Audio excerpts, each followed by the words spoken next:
Hello दोस्तों, स्वागत है आपका पास्कल एजुकेशन पर। जैसा कि हम लोग सभी जानते हैं कि बिहार सिविल कोर्ट के जो वैकेंसीज है वो बहुत सारे आ चुकी है, जिसमें इंग्लिश का बहुत सारा इम्पोर्टेंट रोल है। इसी को ध्यान में रखते हुए इस पर विशेष स्ट्रेटजी पर हम लोग आगे बढ़ेंगे। तो चलिए शुरू करते हैं। सबसे पहले हम लोग सिलेबस देखेंगे और इसके बाद इंग्लिश के स्ट्रेटजी पर चर्चा करेंगे, क्योंकि इंग्लिश का ही इसमें मेन रोल है।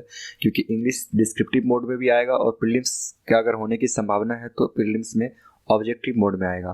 तो डिस्क्रिप्टिव मोड में मैं आप लोग को भी तैयारी कराऊंगा कि जो मतलब इम्पोर्टेंट टॉपिक्स पे जैसे आ सकते हैं ऐसे वो सारा कवर कराएंगे। और हॉट टॉपिक का 50 टॉपिक्स जो है ऐसे का मैं आपको दूंगा पीडीएफ के रूप में। तो चलिए सबसे पहले हम लोग सिलेबस देख लेते हैं। सिलेबस में ये है कि क्लर्क के लिए जो भी वैकेंसी आई हुई है उसमें से अगर प्रीलिम्स का अगर टेस्ट होता है तो प्रीलिम्स के टेस्ट के लिए आपको मैथ 25, और अभी जैसे कि अभी कोई भी सेट आ रहा है ना तो उसमें 20-20 क्वेश्चन आ रहा है, जो एग्जैक्ट अनुमान नहीं है, अनुमान ही है शायद। और इंग्लिश के लिए हो सकता है कि 25 क्वेश्चन आए या 20 क्वेश्चन आए, इनमें से देखा जाएगा कि कैसा वेटेज रहता है इंग्लिश का। मैथ का भी देखा जाएगा, जीके, लेकिन ये रहेगा सारा सेक्शन रहेगा टोटल सेक्शन, जिस वजह से आपको जो है कि सारे सेक्शंस को पढ़ने जरूरी है। ठीक है, तो ध्यान रखना है। प्रीलिम्स टेस्ट में तो खैर ये 100 क्वेश्चन का रहेगा मार्क्स, लेकिन अगर ऑब्जेक्टिव टाइप का क्वेश्चन रहेगा तो ओमार पे होगा एग्जाम, और जीके का, मैथ का, रीजनिंग का, कंप्यूटर का अलग अलग वेटेज रहेगा। मैं ये पीडीएफ डाल दूंगा आपके वेबसाइट पे, डाल दूंगा या टेलीग्राम पे डाल दूंगा, ये सब देख लीजिएगा आप लोग। और जो डिस्क्रिप्टिव होगा इंग्लिश का जो डिस्क्रिप्टिव होगा उसमें हम लोगों को एसे और लेटर जो भी आने के चांसेस होंगे, क्योंकि जो रिलेटेड होंगे ना एग्जाम, जो रिलेटेड जो इशू होंगे उसी पे ही ऐसे आने वाले होंगे। जो जैसे कि पीछे जो एग्जाम हुआ है पिछला साल, ये भी पिछला बार जो एग्जाम हुआ है तो उसमें जो ट्रेंड देखा गया वो करंट टॉपिक से ही था। करंट के टॉपिक से ही कोई एक ऐसे को पूछा गया था, जिस वजह से हम लोगों को ठीक है तैयार करना है। मैं इसके लिए 50 टॉपिक्स दूंगा, पूरी के पूरी तरह से डिस्कशन करा के कैसे लिखना है, किस तरह से लिखा जाना चाहिए ऐसे को, मैं उसके साथ आपको 50 टॉपिक्स कवर कराऊंगा। ठीक है, जिसमें से कोई एक टॉपिक्स तो आना ही आना है। ठीक है, चलिए ये हो गया क्लर्क के लिए। और प्यून के लिए भी जो है कि सेम क्राइटेरिया हो सकता है कि प्रीलिम टेस्ट अगर हुआ तो 100 मार्क्स का ही होगा, और मेंस के एग्जाम में तो ये डिक्लेयर है हिंदी, इंग्लिश और मैथ रहेगा। तो इंग्लिश का बहुत सारा वेटेज नहीं है, लेकिन फिर भी बहुत सारा जिस तरह से कंपटीशन है उसमें इंग्लिश का जो रोल होगा वो बेहतरीन होगा, इसलिए ध्यान देना है। और जो मैं फॉलो स्टेप्स बताऊंगा वैसे अगर करते गए तो आपको 90% मार्क्स तो कंफर्म आपको आएंगे। ठीक है, चलिए इस पर टाइम वेस्ट नहीं करते हुए हम लोग आगे निकलते हैं। ये सारा चीज़ सिलेबस वगैरह मैं पीडीएफ पे डाल दूंगा। ठीक है, अब आते हैं हम लोग मेन मुद्दे पे। चलिए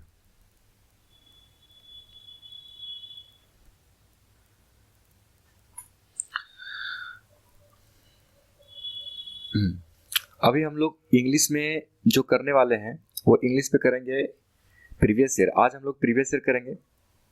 ठीक है, आज हम लोग प्रीवियस ईयर करेंगे, और प्रीवियस ईयर करने के बाद हम लोग एक स्ट्रेटजी बनाएंगे कि इंग्लिश में किस तरह से हम लोगों को टॉपिक्स कवर करने हैं। जैसे कि इंग्लिश में कवर करने के लिए आपको थोड़ा सा हम लोगों को ध्यान देना है कि प्रीवियस ईयर क्वेश्चन और फंडामेंटल क्वेश्चन जो भी है उसको अपने तरीके से करना पड़ेगा। प्रीवियस ईयर क्वेश्चन आज हम लोग करेंगे और इसके बाद फंडामेंटल करेंगे। फंडामेंटल में क्या होगा कि फंडामेंटल में आपको जैसे कि टेंस के हो गए, टेंस के, वर्ब के और प्रीपोजिशन के, क्योंकि ये तीनों चीज जो होते हैं फंडामेंटल के एकदम बेसिक सोर्स हैं। अगर आपको वर्ब का यूज करना आ गया तो गारंटी है कि आप फिलर वाले सेक्शन को बना सकते हैं। फिलर वाले सेक्शन को बनाएंगे तो आपका मार्क्स गलत, मतलब क्वेश्चन गलत होने के चांसेस बहुत कम हो जाते हैं। और टेंस पे अगर पकड़ बना लेंगे तो आपका गारंटी है कि आपके एग्जाम्स में क्वेश्चन गलत कम होंगे। ठीक है, हम लोग टॉपिक फिर इसके बाद फंडामेंटल को मात्र 6 दिन में खत्म करेंगे, और टॉपिक वाइज ग्रामर को जो है ना, टॉपिक वाइज ग्रामर के प्रत्येक सेक्शन को हम लोग एग्जाम्पल के थ्रू यानी कि क्वेश्चन के थ्रू ही समझेंगे। कोई रूल वगैरह नहीं लिखना है, कोई रूल वगैरह याद नहीं करना है, बिल्कुल याद नहीं करना है। मैं इसकी गारंटी देता हूं कि आपको एक भी रूल याद नहीं रखना है, एक भी रूल याद नहीं रखना, और आपका क्वेश्चन सही होके आएगा। ये मैं आपको बस मेरे साथ फॉलो रखना है कि किस तरह से इंग्लिश को देखने का नजरिया आपका परसेप्शन बदलेगा। और इसी सेक्शन में हम लोग 1200 वर्ड सिनोनिम्स करेंगे, 1000 वर्ड जो है 1000 वन वर्ड सब्स्टिट्यूशन करेंगे, और 700 जन आइडियम फ्रेज करेंगे थोड़ा। और आपको डेली जो है इस तरह का मैं दिखाना चाहूंगा, एक बार इस तरह मैं दिखाना चाहूंगा। हाँ, इस तरह का मैं आपको डेली जो है डे बाई डे वोकेब के लिए एक सेक्शन दूंगा। ठीक है, वोकेब के लिए डेली बाई डेली दूंगा। तो वोकेब के लिए आपको जो करना पड़ेगा, देखिए वन वर्ड सब्स्टिट्यूशन हो गया, डेस्क को डेली मिलेगा, और आइडियम फ्रेज इसी तरह से आपको टेलीग्राम या वेबसाइट पे मैं डाल दूंगा। ठीक है, वहाँ से इसको डेली पढ़ना है, और इसका क्विज जो है हम टेलीग्राम पे डेली का डेली आपको प्रोवाइड कराएंगे ताकि आपको याद रहे, क्योंकि क्विज देने से ही आपको सारा बात याद रहेगा। ठीक है, चलिए हम लोग पीपीटी पे आते हैं फिर से। देखिए आज हम लोग जो प्रीवियस ईयर करेंगे ना, वो 21/8 का है, 2016 का ही।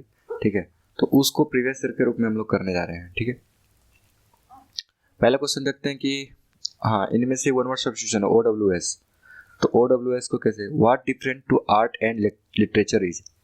देखिए सबसे पहले ध्यान से क्वेश्चन को पढ़ना है, और इसके बाद देखना है कि इनमें से कौन से ऑप्शंस छांटे जा सकते हैं।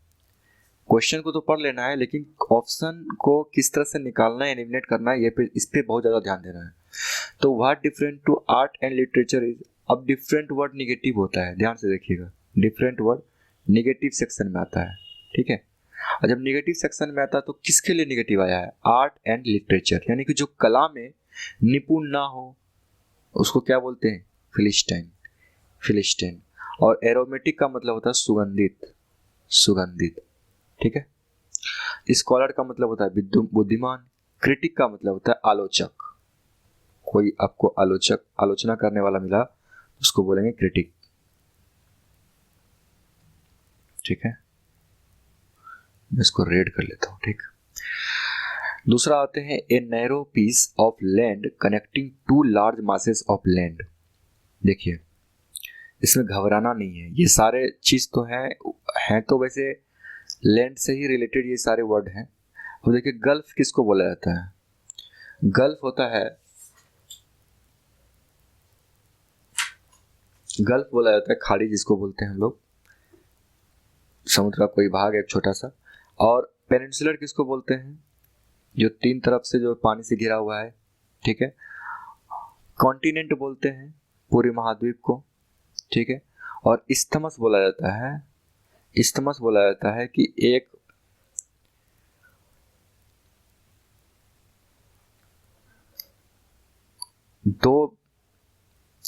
दो भूमि के बीच जो है ना सकरा गलियारा जिसको बोलते हैं इस्थमस। ठीक है, इसको बोलते हैं स्थल डमरू मध्य, स्थल डमरू मध्य। अगर जल डमरू मध्य को क्या बोलते हैं, जल डमरू मध्य को बोलते हैं स्ट्रेट, स्ट्रेट। ठीक है, तो ध्यान रखना है। ओपन टू इंजरी और क्रिटिसिज्म, ओपन टू इंजरी और क्रिटिसिज्म, इसका क्या होगा, वल्नरेबल। वल्नरेबल का मतलब होता है कमजोर, कमजोर। और सेंसिटिव का मतलब होता है बहुत ज्यादा संवेदनशील। इनविंसिबल का मतलब होता है अजय। अच्छा, इसका मतलब क्या हुआ, open to injury a criticism. Open to injury का मतलब होता है जिसको मतलब क्या बोलते हैं उसको, अगर हिंदी में बोला जाए, जिसको इंजरी किया जाए, कर सके। अब जो इंजरी कैसे कर सकेंगे, इंजरी उसी को कर सकते हैं ना, घायल उसी को कर सकते हैं जो कमजोर हो, जो कमजोर होगा उसी को तो घायल कर सकते हैं।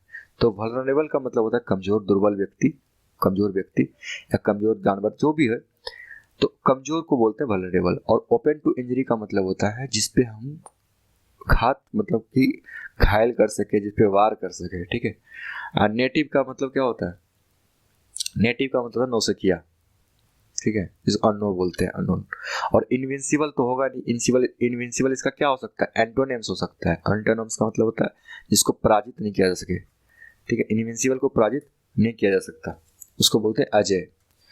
चलिए चौथा नंबर पे आते हैं, government by small group of all powerful person. जैसे देखिए, अगर आपको अगर फीडबैक देना हो कि किस तरह से, वैसे आपको इस तरह से अगर हम समझा रहे हैं डे बाय डे, तो आपके अंदर एक पॉजिटिव अप्रोच आएगा इंग्लिश के लिए, तो आपको डरने की जरूरत नहीं है, ठीक है। Government by small group of all powerful person, क्या बोलते हैं इसको? ओलिगार्ची, ओलिगार्ची। अच्छा, मोनोगार्ची का मतलब क्या होता है? मोनोगार्ची का मतलब होता है राजतंत्र। डेमोक्रेसी का मतलब क्या होता है? डेमोक्रेसी का मतलब होता है लोकतंत्र।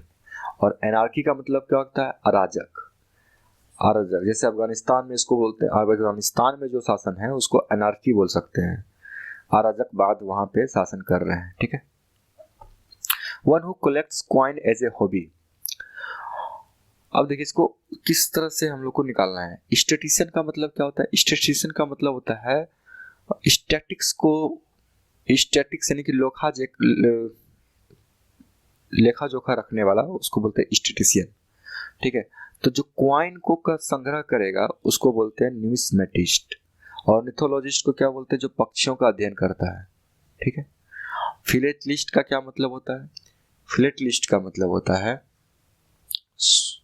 स्टाम्प होता है ना, स्टाम्प, जो 2 रुपया 3 रुपया का जो स्टैम्प वगैरह हो, जो भी है, स्टैम्प को कलेक्ट करने वाले को बोलते हैं फिलेटलिस्ट, ठीक है।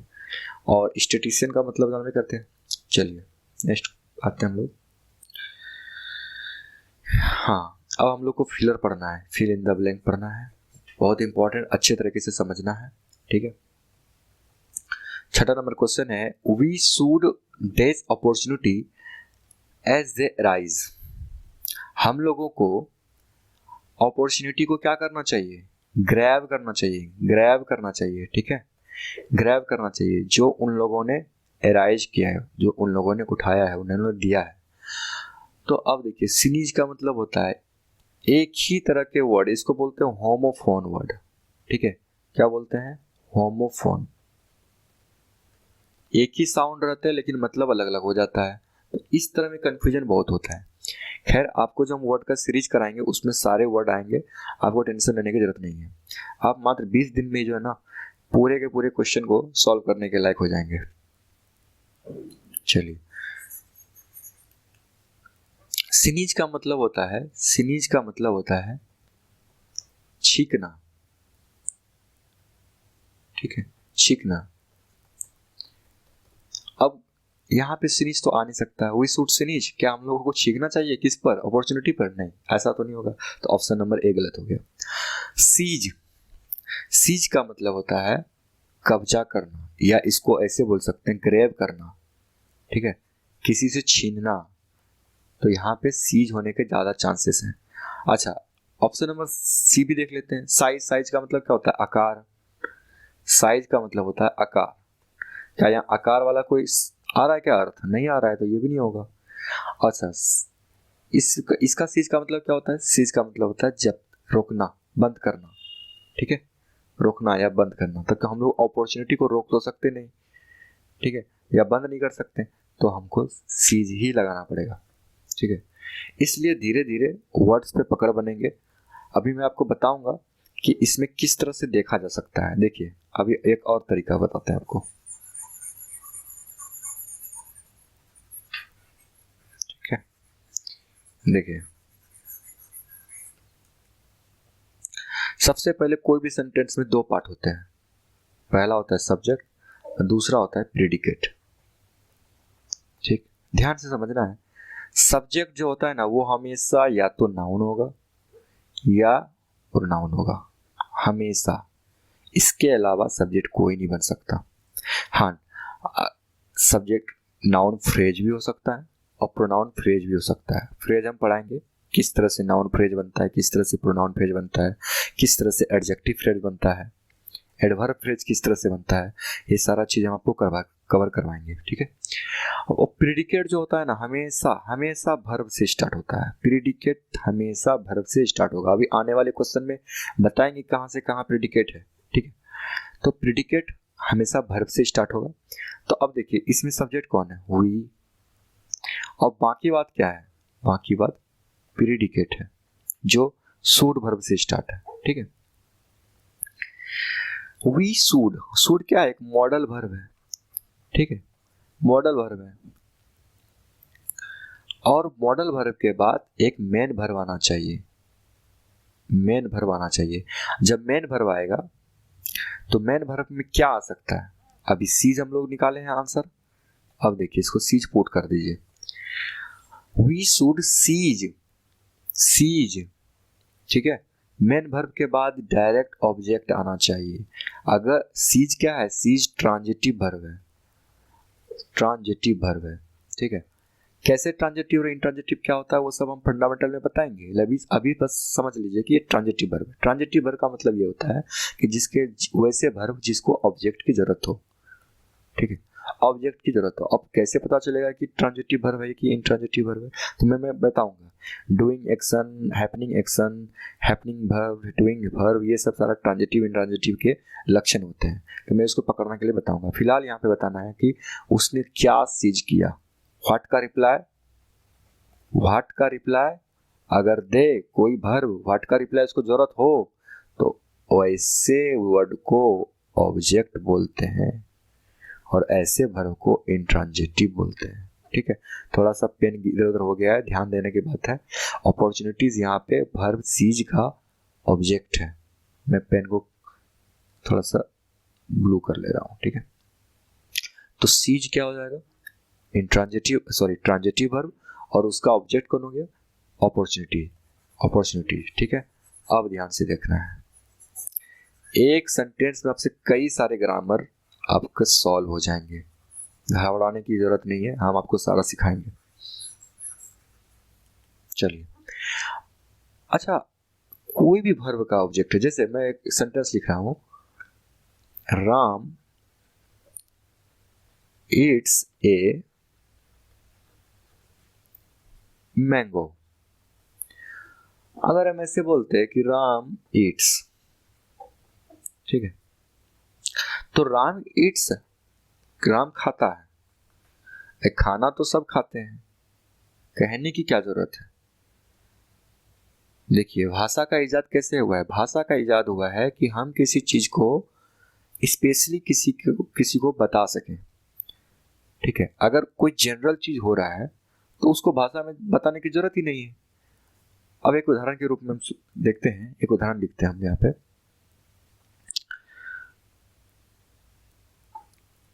The lion has a tail, या the cow has a tail. क्या ये सेंटेंस सही है?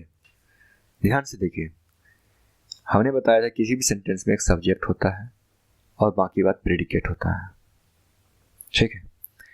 तो क्या ये सेंटेंस सही होना चाहिए? बिल्कुल सही होना चाहिए, है ना। लेकिन ये दोनों सेंटेंस गलत है। मैं वही बताना चाह रहा हूं कि इन जनरल आप भाषा का प्रयोग तभी कर सकते हैं जब वो स्पेसिफिक हो, ठीक है।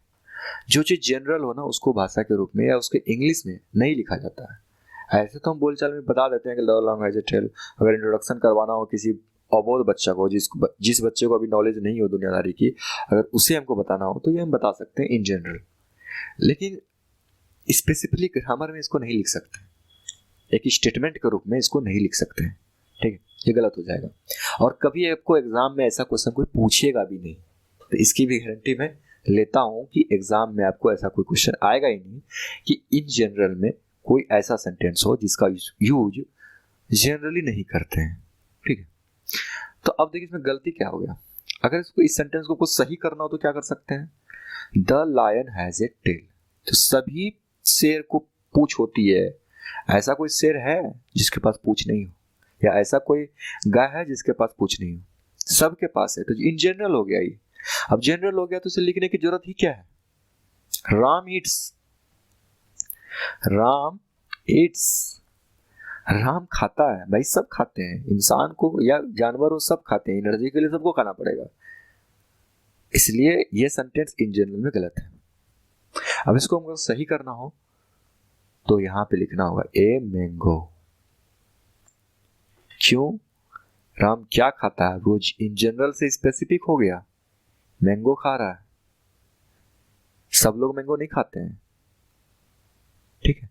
उसी तरह the lion has a long tail, ठीक है, the cow has a long tail. अब कोई शेर के पास छोटा पूंछ है, कोई शेर के पास बड़ा पूंछ है, ये तो संभव है, ये तो पॉसिबल है, ये जस्टिफाई किया जा सकता है, तो ऐसे हम लिख सकते हैं इस सेंटेंस को सही करने के लिए। तो मैं वही बता रहा हूं कि आप क्वेश्चंस को अपने तरीके से डील करिए कॉमन सेंस के थ्रू, कोई ग्रामर रटने की जरूरत नहीं है, ठीक है। तो मैं बताना चाह रहा था कि सब्जेक्ट हो गया, अब ये जो वर्ब है इसका ऑब्जेक्ट हो गया। ऑब्जेक्ट कौन होता है? जो वर्ब को क्वालिफाई करे, डिस्क्राइब करे, क्या खा रहा है? मैंगो, आम खा रहा है, तो व्हाट का रिप्लाई आया? व्हाट का रिप्लाई आया तो ये ट्रांजिटिव वर्ब हो गया, ठीक, समझ गए आप लोग। उसी तरह से यहाँ पे सीज, व्हाट का रिप्लाई आया? अपॉर्चुनिटी हो गया, ये ट्रांजिटिव वर्ब हो गया। As they arise, as they मैं बताऊंगा अभी। एज दे यहाँ पे क्या है? एडवर्ब क्लाउज है, ठीक है।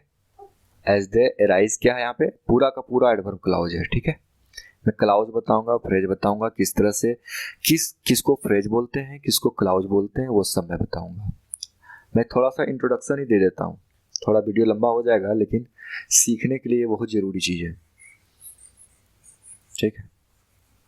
देखिए एक इंट्रोडक्शन देते हैं आपको, मजा आ जाएगा आपको फ्रेज क्लाउज पढ़ने में। थोड़ा सा टाइम लग सकता है इसको मिटाने में, चलिए।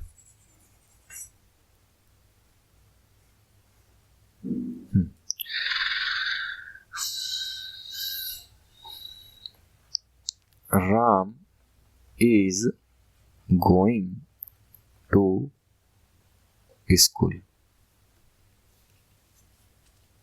अब यहाँ राम हो गया सब्जेक्ट, इज हो गया वर्ब, ये भी मेन वर्ब, टू हो गया प्रीपोजिशन, और स्कूल हो गया नाउन, ठीक। अब यहां तक तो ठीक था भैया। इसमें फ्रेज क्या है? फ्रेज है ये, इसको बोलते हैं फ्रेज। अगर कभी प्रीपोजिशन प्लस नाउन आ जाए, रटना नहीं है, मैं पूरा लॉजिक के साथ बताऊंगा ऐसा क्यों होता है। अगर कभी प्रीपोजिशन प्लस नाउन आ जाए तो वो या तो एडजेक्टिव फ्रेज होगा या एडवर्ब फ्रेज होगा, दो में से कोई एक। कैसे पता चलेगा कि भाई एडवर्ब फ्रेज है कि एडजेक्टिव फ्रेज है? बिल्कुल पता चलेगा।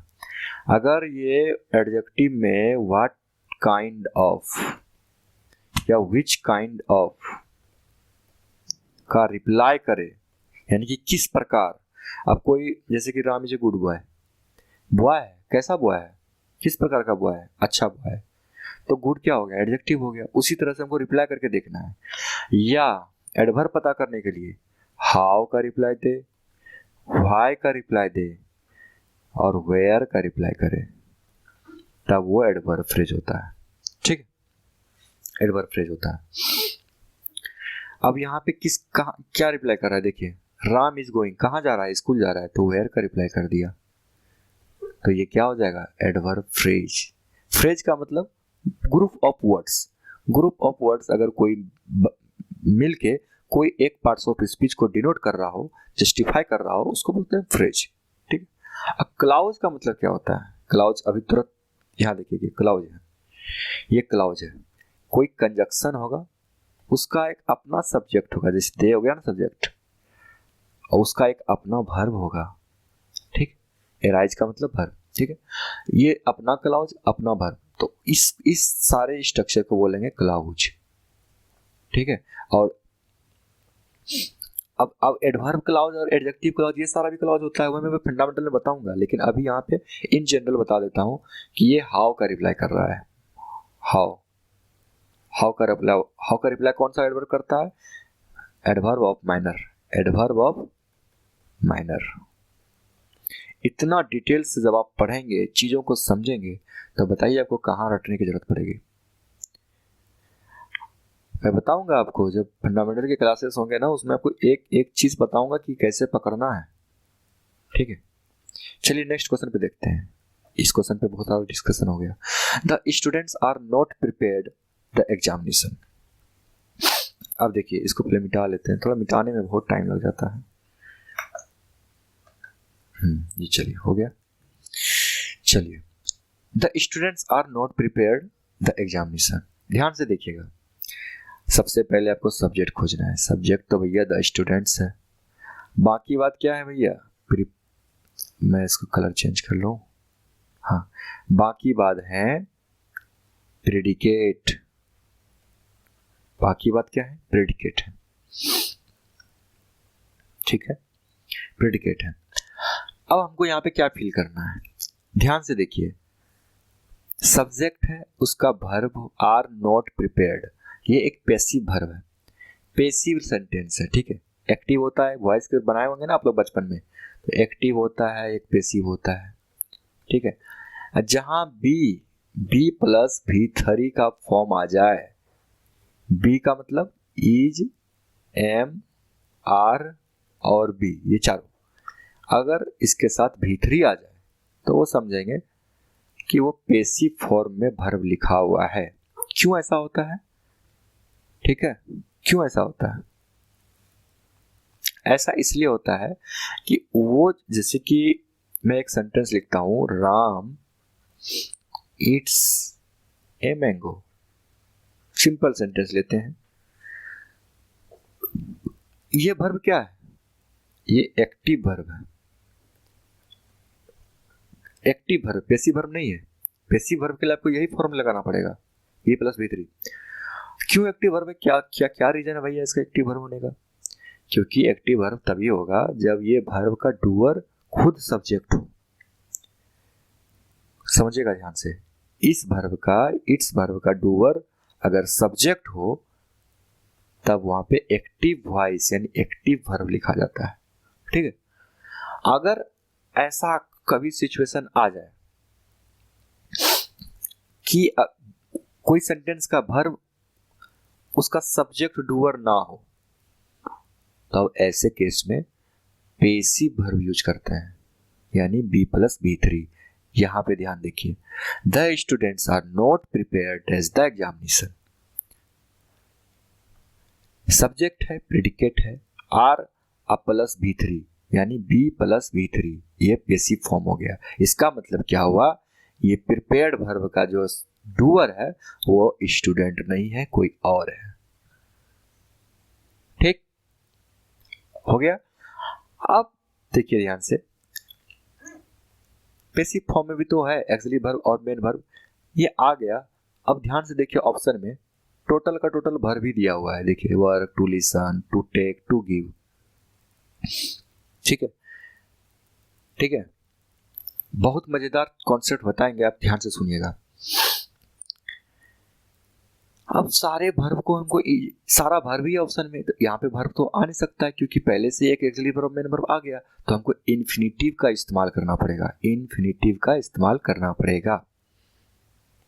इन्फिनिटिव क्या दिक्कत है भाई? इन्फिनिटिव में क्या होता है?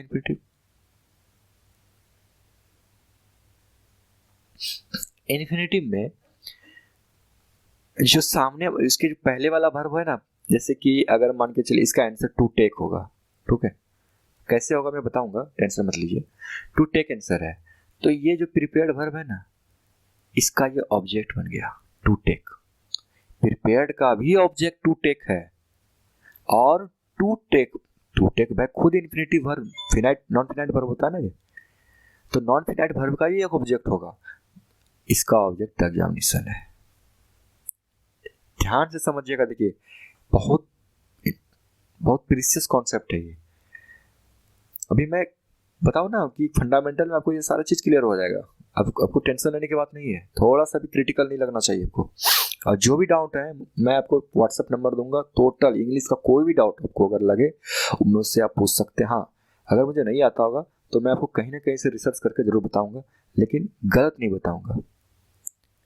मार्केट में जो चीज काटा जा रहा है ना इंग्लिश के लिए, वो मैं नहीं करने दूंगा, ठीक है।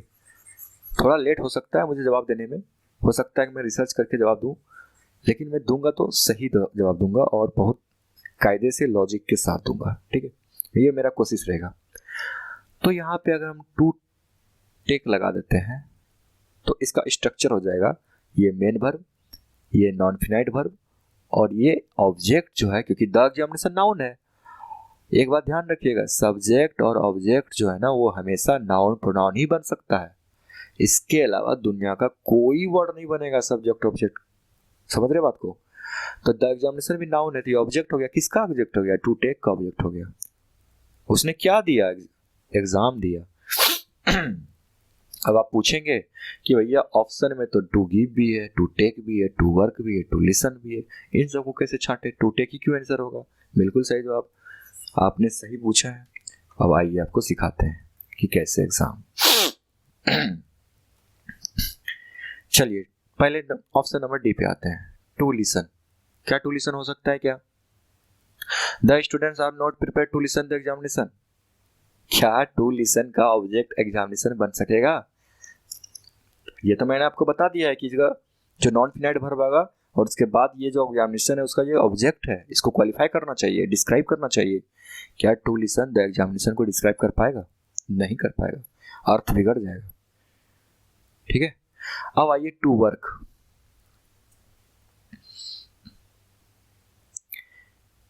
टू वर्क अगर हम लिख देते हैं तो क्या एग्जामिनेशन क्वालिफाई कर पाएगा? भाई वर्क तो एक कंडीशन होता है ना, किसी चीज का एक कंप्लीशन को दिखाता है वर्क। क्या एग्जामिनेशन को कोई कंप्लीट कर पाएगा? नहीं कर पाता है, ठीक है। लॉजिक से सीखना है हम लोग को इंग्लिश, ठीक है। अब आइए टू गिव। अगर हम अर्थ नहीं होते बचपन में, बहुत लोग करते भी हैं कि जो सुटेबल वर्ड लगा दिए इंग्लिश में, फिल कर दिए, वो सही हो जाता है। ऐसा नहीं होता। टू गिव हम लिख सकते हैं, ठीक है, लेकिन टू गिव क्यों नहीं लिख सकते हैं? अगर टू गिव लिख दिए, जैसे मैं एक उदाहरण आपको दूंगा, राम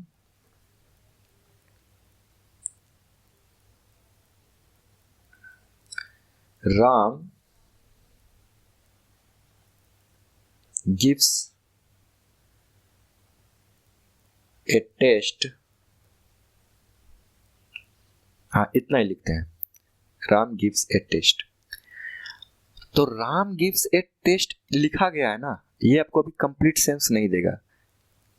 अब देखिए मैं इसके आगे लिखता हूं, Ram gives a test to student. अब ये कंप्लीट सेंस देगा। मैं क्या बताना चाह रहा हूं अब आप समझ गए होंगे। राम गिव्स ए टेस्ट, इसका मतलब ये हुआ कि राम कोई एक टीचर है या एग्जामिनर है, ठीक है। वह क्या कर रहा है? एक स्टूडेंट को टेस्ट दे रहा है, यानी ये टेस्ट एक टेस्ट पेपर है, पेपर क्वेश्चन जिसको बोलते हैं। ये राम जो है स्टूडेंट को एक टेस्ट पेपर दे रहा है। टेस्ट देने वाला कौन है? स्टूडेंट, ना कि राम। राम टेस्ट नहीं देगा, राम बस एक टेस्ट पेपर दे रहा है स्टूडेंट को। अगर हम कहीं पे एग्जाम देने की बात करेंगे तो वहां पे टू टेक या टेक ए एग्जाम लिखते हैं, ठीक है, टेक ए टेस्ट या टेक ए एग्जामिनेशन। इसका मतलब होता है कि जो सब्जेक्ट है ना वही एग्जाम दे रहा है। लेकिन अगर गिव लिख दिए, टू गिव ए टेस्ट, ऐसा अगर लिख दिए तो वो एग्जामिनी है, एग्जामिनर है, एग्जाम लेने वाला है, देने वाला नहीं है, ठीक है। तो टू गिव, खत्म कहानी इसका, क्योंकि स्टूडेंट है, स्टूडेंट तो कोई एग्जाम लेता नहीं है, वो तो खुद देता है, तो टू गिव होगा ही नहीं। तो बचा क्या ऑप्शन? To take. तो इसीलिए ध्यान रखिएगा, जब कभी आपको एग्जामिनेशन देने की बात करें तो टू टेक लेना है, टू टेक बताना है। मैं आपको पूरा का पूरा बता दिया लॉजिक, ठीक है। और टू गिव लिखा है तो समझ जाइएगा कि सब्जेक्ट जो है वो टीचर है, यानी एग्जामिनर है। चलिए आगे बढ़िए। ग्रामर को इस तरह से समझना है ताकि जो है ना आपको कहीं दिक्कत ही ना हो। We did not dash the program to be such a huge success। कुछ नहीं है इसमें, नाउन वाला खेल है। चलिए इसमें हम लोग को करना है वर्ड पकड़ना है कि वर्ड कौन सा आएगा। ठीक है, एक्सेस का मतलब होता है पहुंच, टू बी रिच, जिसको इंग्लिश में बोलते हैं टू बी रिच।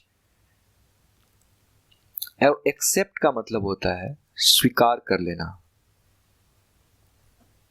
ठीक है, स्वीकार कर लेना या मान लेना।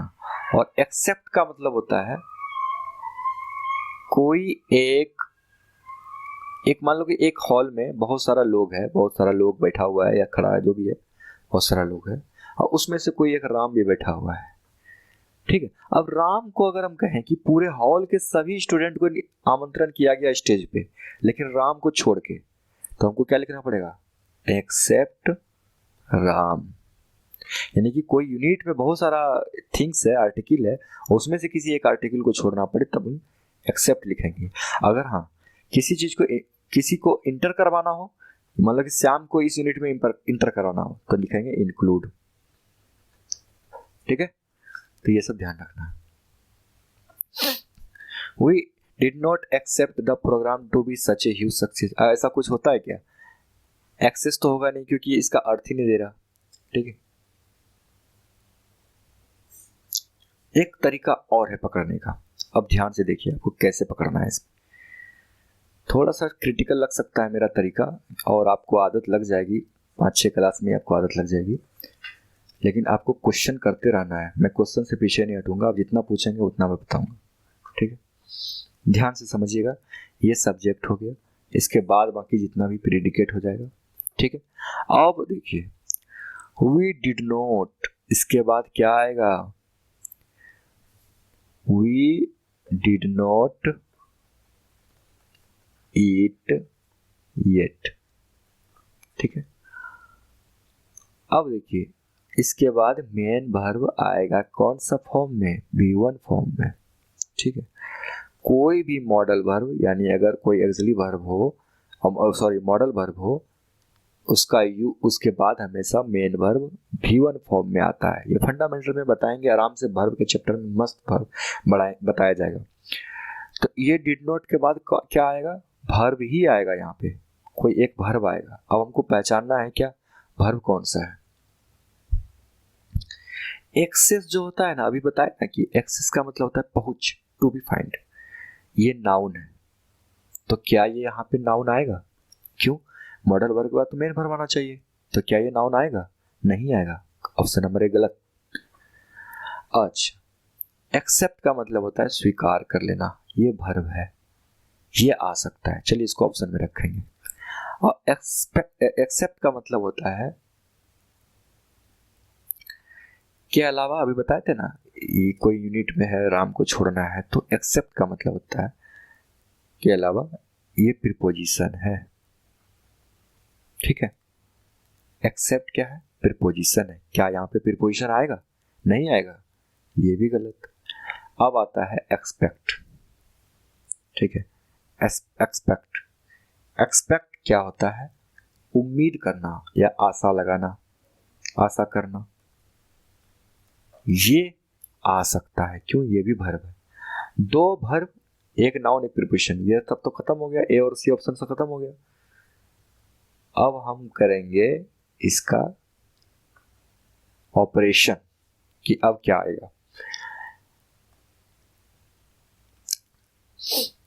ध्यान से देखिएगा, यहां से देखिएगा, द प्रोग्राम है ना, द प्रोग्राम, ये नाउन है, इसका मतलब एक वर्ब का ऑब्जेक्ट बनता होगा। कहीं ना कहीं ये ऑब्जेक्ट है ना, किसी वर्ब का ये ऑब्जेक्ट है।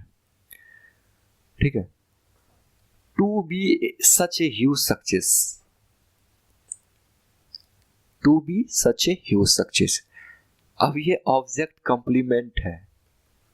देखिए मैं अभी हार्ड टर्म का यूज कर रहा हूं, तो थोड़ा सा पैसेंस रखना है, मैं सारा चीज क्लियर करूंगा। प्रोग्राम को क्या किया जाता है? प्रोग्राम को क्या कहते हैं, सक्सेस कराया जाता है ना। To be such a huge success, to be such a huge success. अगर प्रोग्राम सक्सेस हो रहा है ह्यूज सक्सेस के साथ, यानी कि बहुत बड़ी सफलता के साथ प्रोग्राम सक्सेस हो रहा है, तो उसको कोई ना कोई एक्सपेक्ट किया होगा, कि आशा किया होगा, एक्सपेक्ट किया होगा। ठीक है, एक्सेप्ट नहीं कर रहा था ना कोई। एक्सेप्ट का मतलब क्या, एक्सेप्ट स्वीकार कर लेना होता है। वी डिड नॉट एक्सेप्ट, उसने स्वीकार नहीं किया द प्रोग्राम, जो प्रोग्राम हुआ था, to be such a huge success, जो कि पूरी तरह से सक्सेस था। तो ऐसा एग्जामिनर का कहने का मतलब नहीं है। अगर एक्सेप्ट बी नंबर ऑप्शन को हम ले लिए तो ये ऑब्जेक्ट कॉम्प्लीमेंट जो है ना, वो वेरीफाई नहीं करेगा सेंटेंस को, इसका अर्थ चेंज हो जाएगा। इसलिए हम लोग आशा ही करते हैं कि कोई प्रोग्राम ह्यूज सक्सेस हो जाए, अच्छा सक्सेस हो जाए, आप लोग एग्जाम में अच्छे तरीके से सफल हो जाए, ये मैं आशा करता हूँ।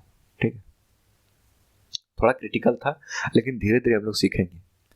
और भी इसके बहुत सारे तरीके हो सकते हैं, मैं आपको फंडामेंटल जब क्लियर कराऊंगा तो पूरी तरह से कराऊंगा। ठीक है, चलिए नेक्स्ट क्वेश्चन देखते हैं। The government in a bid to make Bihar a preferred investment destination has this major schemes to create infrastructure at different stages. देखिए एक चीज मैं और बताना चाहूंगा, जो मार्केट में जो बुक आई हुई है ना, उसमें से मॉक टेस्ट जो आए हुए हैं इंग्लिश के, वो बहुत ही लो लेवल है, बहुत लो लेवल है। जबकि अगर आप एग्जाम के ट्रेंड को समझेंगे तो ये सारे क्वेश्चन जो है ना, ये सारे क्वेश्चन मेजर क्वेश्चन कहलाते हैं।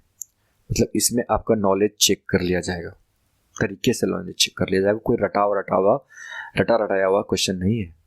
ठीक है, इसलिए ध्यान देना है कि ऐसे मॉक टेस्ट को जो है ना अवॉइड करें। आपको मैं मॉक टेस्ट कराऊंगा और ऐसे कराऊंगा जिस तरह अभी मैं करा रहा हूँ ना डिस्कशन, उसी तरह मैं आपको लेवल का क्वेश्चन दूंगा, ताकि आपका एग्जाम क्लियर हो सके, कोई आपके साथ जो है ना गलत नहीं हो। ठीक, तो चलिए। The government in a bid to make Bihar a preferred investment destination has this major schemes to create infrastructure at different stages. बहुत लंबा है, अभी बताएंगे। द गवर्नमेंट हो जाएगा सब्जेक्ट, पहले सब्जेक्ट और प्रेडिकेट निकाल लीजिए ना, बाकी बस सब हो जाएगा।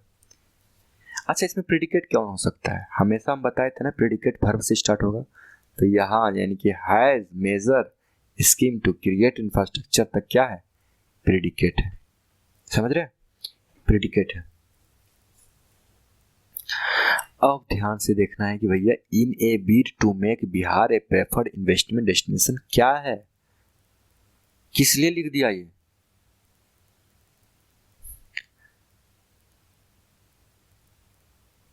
ये सब्जेक्ट कॉम्प्लीमेंट है।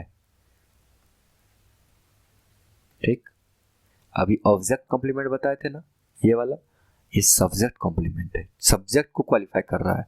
द गवर्नमेंट, ठीक है, the government in a bid to make Bihar a preferred, कौन वैसा गवर्नमेंट जो वो क्या कर रही है, बिहार को बनाना चाहती है ए प्रेफर्ड इन्वेस्टमेंट डेस्टिनेशन, ऐसा जगह जहां इन्वेस्टमेंट ज्यादा से ज्यादा आ सके, ज्यादा से ज्यादा लोग इन्वेस्ट कर सके, वैसा सरकार जो है एक पहल लाना चाह रही है। कहां, बिहार में।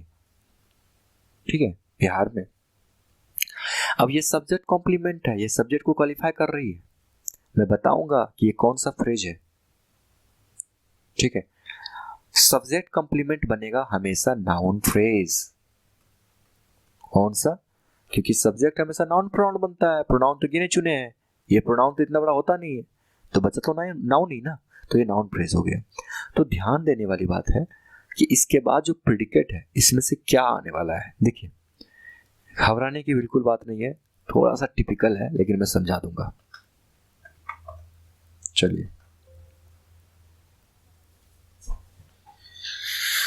पहला ऑप्शन है ओपन। ओपन है ना, ओपन क्यों नहीं होगा भैया, आप ऐसा भी तो कह सकते हैं कि गवर्नमेंट ने ओपन किया इस स्कीम को to create infrastructure at different states in Bihar. ऐसा भी कह सकते हैं कि भाई योजना को खोला गया है ना, बिहार के लिए योजना को खोला गया कि इन्वेस्टमेंट ज़्यादा से ज़्यादा आए और बिहार की गरीबी दूर हो। लेकिन ओपन वहाँ इस्तेमाल किया जाता है जहाँ कोई एक क्लोज एरिया हो, ठीक, कोई एक क्लोज एरिया हो और कोई बाहर से अंदर जाए और अंदर से बाहर जाए। नहीं समझे? समझाते हैं। जैसे दुकान खुला है, शॉप, ये क्लोज एरिया क्या हो गया? शॉप। अब ग्राहक बाहर से अंदर जा सकता है, अंदर से बाहर जा सकता है, हवा बाहर से अंदर जा सकती है, अंदर से बाहर आ सकता है, ठीक है। तो ऐसे सिचुएशन, ऐसे क्षेत्र को बोलते हैं ओपन, ओपन बोलते हैं इसको, ठीक है, ओपन बोलते हैं। तो भैया ऐसा स्कीम तो ऐसा होता नहीं, स्कीम का कोई आकार तो नहीं होता कि उसके अंदर कोई घुस जाए और फिर बाहर आ जाए, ठीक है। एक ग्रामर का एक पैरामीटर होता है, इस चीज को समझना पड़ेगा।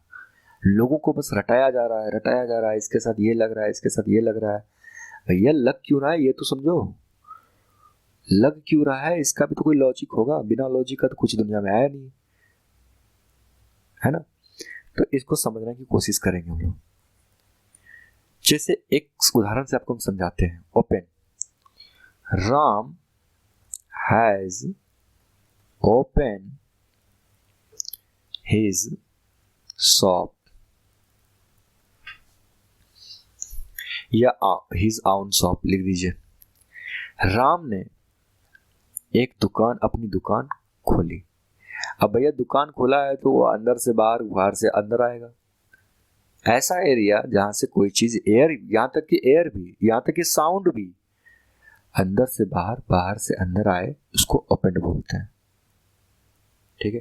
तो ऐसा स्कीम के साथ तो ऐसा हो नहीं सकता, तो ओपन तो खत्म कहानी।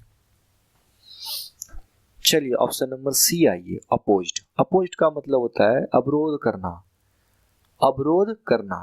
तो क्या ये अपोज्ड हो पाएगा? अगर स्कीम को अपोज्ड कर देगा तो बिहार को एक प्रेफर्ड इन्वेस्टमेंट कैसे, डेस्टिनेशन कैसे बनेगा? डेस्टिनेशन का मतलब होता है स्थल, ऐसा स्थान जहाँ पे बहुत सारा इन्वेस्टमेंट आए, कैसे बनाएगा? अगर अपोज्ड लिख दिए, अवरोध हो जाएगा, तो बिहार को इन्वेस्टमेंट डेस्टिनेशन बनाना मुश्किल हो जाएगा। फिर पुश्ड,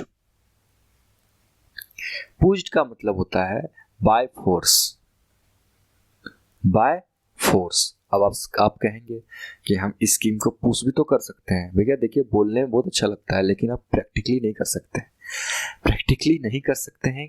कोई भी स्कीम को आप पुश नहीं कर सकते हैं। पुश का मतलब होता है आपको किसी बॉडी पे, फ्री बॉडी पे टच करके आगे बढ़ाना। क्या स्कीम को हम टच कर सकते हैं? नहीं, स्कीम को टच नहीं कर सकते हैं भैया। योजना को टच नहीं कर सकता है, वो उसको टच करके आगे नहीं बढ़ा सकता, ये चीज़ है। आप मॉल वगैरह में कहीं गए, दुकान वगैरह में गए, कहीं गए, तो उसके शीशे वाले गेट होते हैं ना, शीशे वाले गेट, उसमें लिखा रहता है, पीछे की तरफ से पुल लिखा रहता है और आगे की तरफ से पुश लिखा रहता है। और क्या ऐसा होता है कि कि आप बिना छुए वो गेट खुल जाए? ऐसा तो नहीं होता, धकेलना पड़ता है तब ना वो खुलता है, तो उसको बोलते हैं पुश। और पुल खींचना पड़ता है, कांटेक्ट करना भी पड़ता है। और जिसमें ऑटोमेटिक दरवाजा होगा उसमें लिखने की जरूरत ही नहीं है पुश और पुल, वो अपने आप खुल जाएगा। तो बात आप समझ गए होंगे कि पुश के लिए आपको किसी बॉडी में टच करना पड़ेगा, ठीक है। देखिए एक वर्ड, अंग्रेजी एक ऐसा चीज है जिसमें हर मीनिंग के लिए, हर मैनेज के लिए आपको अलग अलग वर्ड मिलेंगे, तो ध्यान से समझना है और तरीके से समझना है। तो पुश्ड भी नहीं होगा, अपोज्ड भी नहीं होगा, बचा क्या? लॉन्च्ड। तो लॉन्च्ड हो जाएगा। इतना डिटेल से आपको अगर कोई समझाए तो क्या जरूरत है आपको कुछ रटने का? नहीं ना, ध्यान से समझना है और आगे बढ़ना है।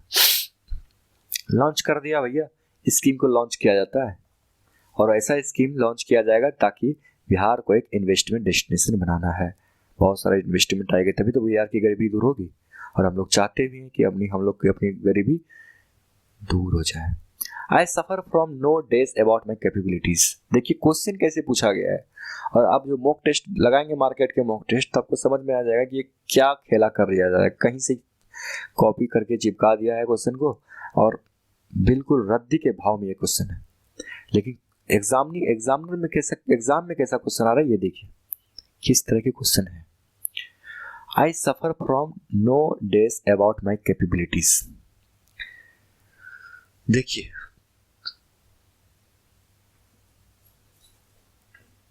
पहला ऑप्शन है हेलोसिनेशन, एकदम आराम से समझना है, मैं इसको मिटा ले रहा हूं।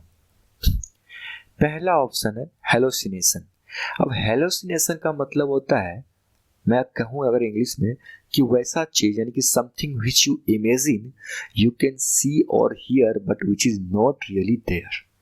मैं हिंदी में समझाता हूं कि ऐसा चीज जिसको आप देख और सुन पा रहे हैं, लेकिन वो रियल यानी कि एग्जैक्ट रियल में वो है नहीं वहां, उसको बोलते हैं हेलोसिनेशन। कभी कभी गांव घर में आप देखते होंगे ना, भूत लटक गया, भूत दिख गया, है ना, तो ये सारा चीज क्या है, हेलोसिनेशन उसको बोलते हैं। एक्चुअल में ऐसा कुछ होता नहीं है, उनका दिमाग में ऐसा कुछ केमिकल लोचा हुआ रहता है जिसकी वजह से उसको भूत दिख रहा होता है, तो वो क्या है, वो हेलोसिनेशन है। हेलोसिनेशन उसको बोलेंगे। एग्जैक्ट में वो मतलब वो एक्सटेंट नहीं करता है, रियल अवस्था में वो उपलब्ध नहीं है, मौजूद नहीं है, उसको बोलेंगे हेलोसिनेशन। अब आप कहेंगे कि ऑप्शन नंबर 1 क्यों नहीं होगा भैया? मैं सफर तो कर सकता हूँ हेलोसिनेशन को, आदमी सफर तो करता है हेलोसिनेशन को, लेकिन भैया कैपेबिलिटीज को हेलोसिनेशन से सफर नहीं किया जा सकता। कोई अपने योग्यता को जो है ना छिपा नहीं सकता अपने योग्यता को। अब योग्यता जो है, कैपेबिलिटीज जो है, वो रियल में होता है, ऐसा नहीं कि वो अदृश्य तो है लेकिन रियल में होता है, झूठी चीज नहीं है कैपेबिलिटीज, तो हम हेलोसिनेशन नहीं कहेंगे, ठीक है, हेलोसिनेशन नहीं कहेंगे। चलिए अब इमेजिनेशन क्यों नहीं होगा भैया? इमेजिनेशन क्या मतलब होता है? इमेजिनेशन का मतलब होता है the ability to form picture और idea in your mind.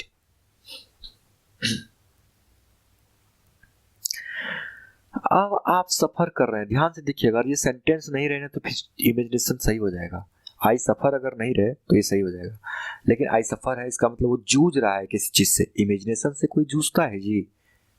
Imagination से कोई नहीं जूझता है, बल्कि चाहता है कि वो इमेजिन करे, अच्छे अच्छे चीज को इमेजिन करे, ताकि उसके अंदर एक आइडियाज आए, पॉजिटिव अप्रोच आए। तो इमेजिनेशन से कोई सफर नहीं करता, इसलिए मीनिंग के आधार पर ये गलत हो जाएगा, नो इमेजिनेशन। अच्छा, आई हैव नो आइडिया। आई तो सब्जेक्ट है, मेन वर्ब, नो क्या है, ध्यान से देखिएगा, नो क्या है, नो है एडजेक्टिव, या इसको डिटर्मिनर भी बोलते हैं, ठीक, और आइडिया है नाउन। तो नो के बाद हमेशा, यानी हमेशा क्या, ये हमेशा वर्ड ही नहीं होता, एक लॉजिक है। एडजेक्टिव क्या होता है? एडजेक्टिव तो नाउन को क्वालिफाई करने के लिए आता है ना, जैसे कि गुड मैन, गुड क्या एडजेक्टिव है, मैन क्या है, नाउन, कैसा नाउन, अच्छा नाउन, अच्छा मैन, अच्छा आदमी। तो उसी तरह नो भी क्या है, डिटर्मिनर है, डिटर्मिनर के बाद नाउन आएगा, तो ये सारी चीज नाउन ही है, ये सारे नाउन है, इसलिए कंफ्यूज नहीं होना है। इमेजिनेशन भी नहीं आएगा भाई, कभी अपने कैपेबिलिटीज को लेके कौन इमेजिन करना करेगा, और इमेजिन करेगा भी तो ऐसा सफर क्यों होगा, उससे दिक्कत नहीं होनी चाहिए इमेजिनेशन से। लेकिन अच्छा, अब आइए डाउट पे। डाउट क्यों नहीं होगा भैया? डाउट इसलिए नहीं होगा, ध्यान से देखिएगा, आई हैव नो डाउट, ठीक। इस सेंटेंस से आपको पता चल रहा है कि आदमी के पास सर्टेनिटी है, लेकिन निश्चितता है, ठीक है, आदमी निश्चिंत है कि मेरे पास कोई डाउट नहीं है अबाउट दिस क्वेश्चन। अगर कोई क्वेश्चन हो उसके बारे में उसको कोई डाउट नहीं है, तो इसका मतलब वो क्वेश्चन उन्हें आता है।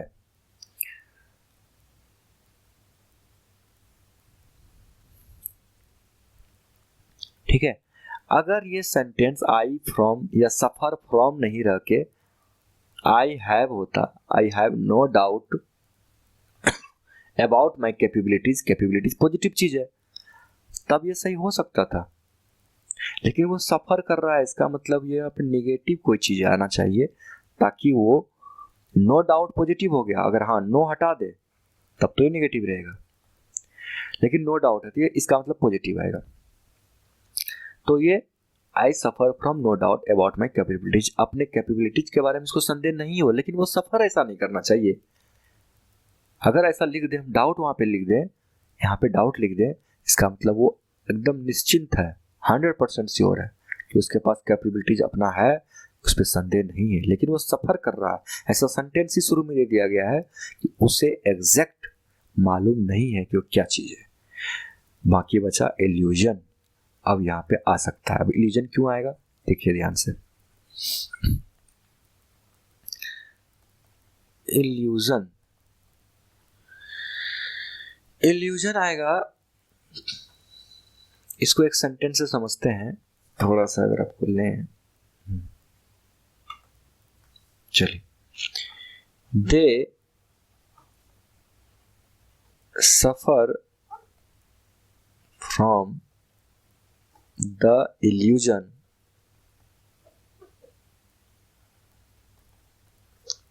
That they cannot solve their problem।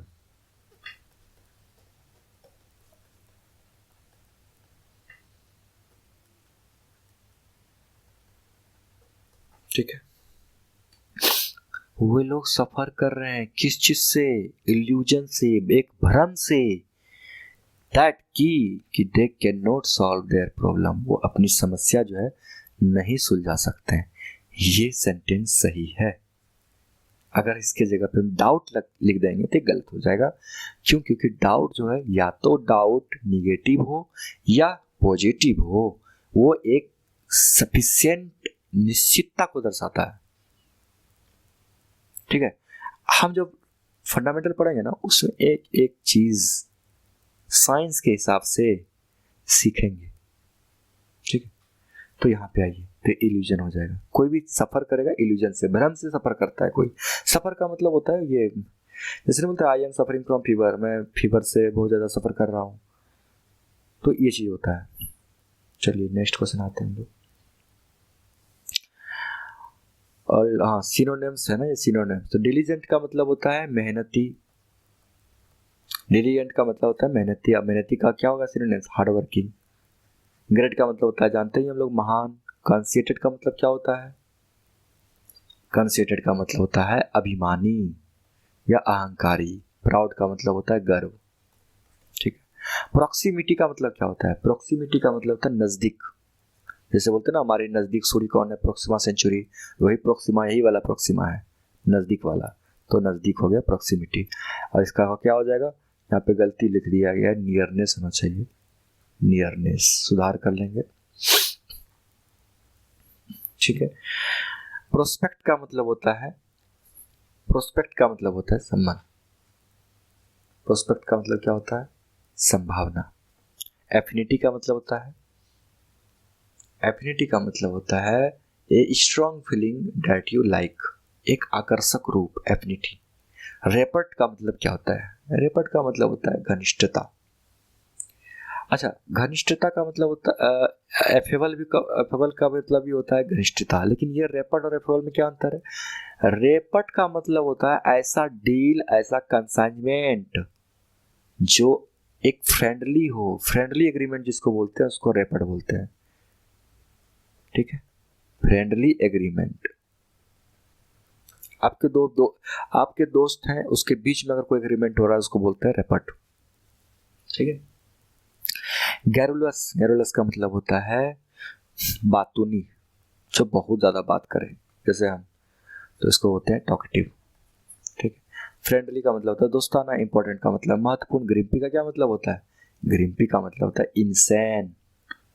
इंसैन का मतलब होता है सनकी, तुरंत सनक जाता हो, उसको बोलते हैं ग्रिम्पी। जिनिथ का मतलब क्या होता है भैया? ऊंचाई, हाई, पिक, जिसको बोलते हैं पिक। ठीक है। इसका मतलब होता है पिनाकल। पिनाकल का मतलब होता है हाई ऊंचाई, एल्टीट्यूड जिसको बोलते हैं, बहुत ऊंचे पर पिनाकल बोला जाता है। रियलिटी का मतलब होता है वास्तविक, आइडियल का मतलब होता है आदर्श, और होप का मतलब होता है आशा। तो जीनित का मतलब ऊंचाई, ऊंचाई का मतलब पिनाकल। फॉलिसी का मतलब होता है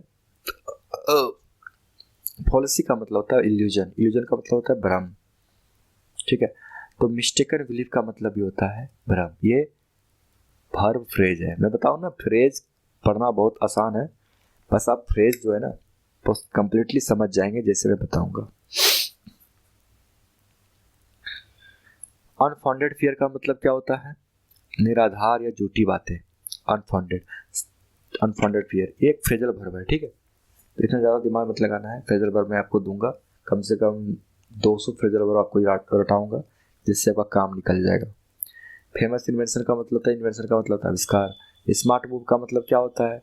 वो जो बहुत चालाकी से काम करता हो, चालाकी से काम करने वाला को क्या बोलते हैं? स्मार्ट मूव, ठीक है। चलिए नेक्स्ट क्वेश्चन पे आते हैं।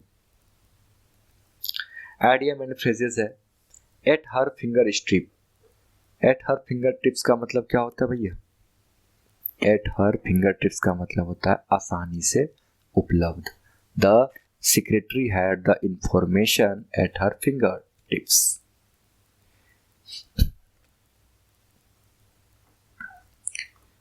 आसानी से जो चीज उपलब्ध होगा तो उसको क्या बोलेंगे?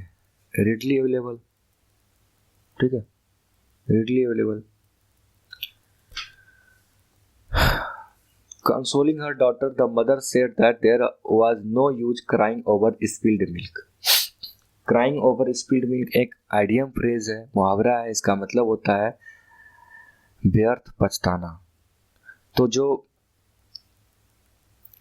डॉटर अपनी मदर को बोल रही है, मदर जो अपने डॉटर को बोल रही है कि अब बिना बात का क्यों पछता रहे हो, ठीक है। तो इसका मतलब होता है वरिंग अबाउट, सॉरी ये इसका मतलब क्या हो जाएगा इसमें? Crying over, to cry, to sleep and spill milk, complaining about, हाँ, complaining about an event that can not be changed.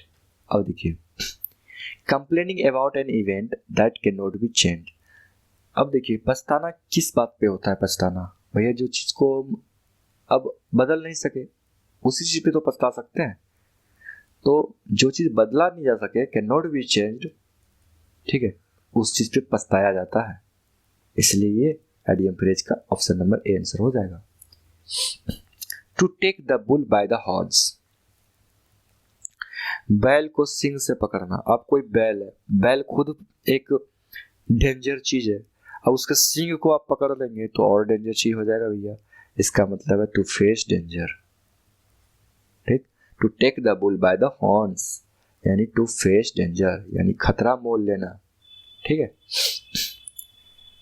She keeps blowing hot and cold and therefore nobody can be friend for her long.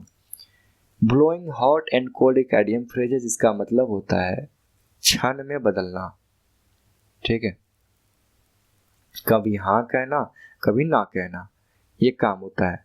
अब भैया कोई कोई लड़की है, वो कभी हाँ कहती है कभी ना कहती है, इसलिए उसके कोई भी फ्रेंड नहीं बन पाते हैं, ठीक है। तो इस वजह से उसको कोई फ्रेंड लंबे समय तक नहीं रहते हैं। इसका मतलब यहाँ पे क्या हो जाएगा? Option number being friendly at a one moment और अनफ्रेंडली एट ए नेक्स्ट। मतलब वो दोस्ती भी एक समय में कर लेती है तुरंत, और वो उसका दोस्ती छूट भी जाता है अगले समय तक। तो इसको बोलते हैं बिना पेंदी का लोटा। In spite of his recent financial troubles, Ashok has not learn to cut his coat according to his cloth. देखिए फाइनेंशियल ट्रबल्स का मतलब होता है आर्थिक स्थिति खराब हो जाना। तो अशोक ने अभी तक नहीं सीखा है to cut his coat according to his cloth, मतलब जितना चादर उतनी पैर फैलाओ। इसका मतलब ये होता है, ये आइडियम फ्रेज है, ठीक है। जितना चादर रहे उतना ही पैर फैलाओ, ये चीज सीखना पड़ेगा। किसे कह रहा है? अशोक को कह रहा है। बावजूद, इन स्पाइट ऑफ का मतलब होता है बावजूद उसके रिसेंट यानी हाल के आर्थिक स्थिति को देखते हुए अशोक अभी तक नहीं सीखा है कि जितना पैर होना चाहिए उतना ही फैलाना चाहिए। तो इसका आंसर क्या हो जाएगा?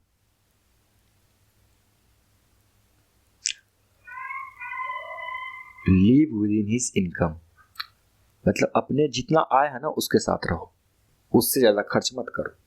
ठीक है, चलिए इसमें तो आपको मिस स्पेल्ड वर्ड यानी कि जो भी गलत वर्ड है ना उसको खोजना है। टेरिटोरियल, टेरिटोरियल गलत है।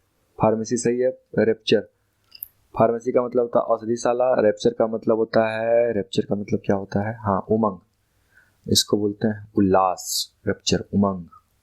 रिमाइंडर का मतलब होता है शेषफल। ठीक है, टेरिटोरियल का स्पेलिंग होता है TRRITORIAL, टेरिटोरियल। ठीक है, कार्टिलेज, कार्टिलेज का मतलब होता है उपास्थि, कार्टिलेज बोलते हैं ना उपास्थि को, उपास्थि बोलते हैं। और मैरिज का मतलब होता है शादी। प्रिविलेज, प्रिविलेज का मतलब होता है सुविधा, लेकिन प्रिविलेज का स्पेलिंग गलत है। प्रिविलेज का स्पेलिंग होता है PRIVLEGE। ठीक, कैरिज, कैरिज का मतलब क्या होता है? ढोने वाला, वाहक, वाहक, है ना। ऑटोक्रेसी, ऑटोक्रेसी का मतलब क्या होता है? तानाशाही, जैसे नॉर्थ कोरिया में। हाइपोक्रेसी का मतलब क्या होता है? हाइपोक्रेसी का मतलब होता है पाखंडी, जो आपको हाइपो कर देता है, हाइप हाइप कर देता है। डेमोक्रेसी का मतलब होता है लोकतंत्र। आइडियोसाइक्रेसी का मतलब क्या होता है? एक व्यक्तिगत रुझान जो देता है उसको बोलते हैं आइडियोक्रेसी। तो इसका स्पेलिंग होता है IDIOSYNCRSY, आइडियोसाइक्रेसी। इसको मतलब बोलते हैं व्यक्तिगत रुझान। चलिए 24 नंबर क्वेश्चन देखते हैं। लेबोरेटरी, लेबोरेटरी का मतलब होता है प्रयोगशाला। डिस्पेंसरी का मतलब होता है वैधशाला या दवाखाना। फाउंड्री का मतलब होता है, फाउंड्री का मतलब होता है, देखिए फाउंडेशन से बना है फाउंड्री। ठीक है, फाउंडेशन नाउन है, फाउंड्री एडजेक्टिव। फाउंडेशन का मतलब होता है वैसा घर जो भी फाउंडेशन में हो, जहाँ ढलाई वगैरह होना बाकी है, तो उसको बोलते हैं फाउंड्री। ऑब्जर्वेटरी का मतलब होता है वेधशाला। ठीक है, तो ऑब्जर्वेटरी का स्पेलिंग क्या होता है? OVSERVATARY। ठीक है, गॉल्स का मतलब क्या होता है? पैमाना, जिससे नापा जा सकते, पैरामीटर जिसको बोलते हैं। ये गॉल्स का मतलब क्या होता है? बहुत जाली वाला कपड़ा, जो जहाँ पे बहुत सारा छेद हो। गॉडी का मतलब होता है लाल, भड़कीला, लालची भी बोलते हैं इसको, भड़कीला भी बोलते हैं, लालची भी बोलते हैं, भड़कीला। अब गारंटी का स्पेलिंग होता है GUARANTE।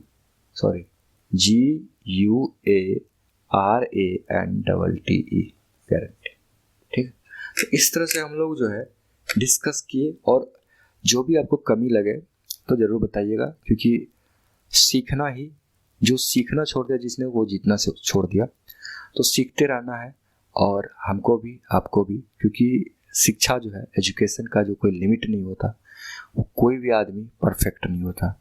तो जो भी हमसे गलती वगैरह हो, तो जो भी आपको फीडबैक देना हो मुझे आप पर्सनली दे सकते हैं, और मैं कोशिश करूँगा कि आपकी सफलता में मेरा योगदान जरूर से जरूर हो। ठीक है, धन्यवाद।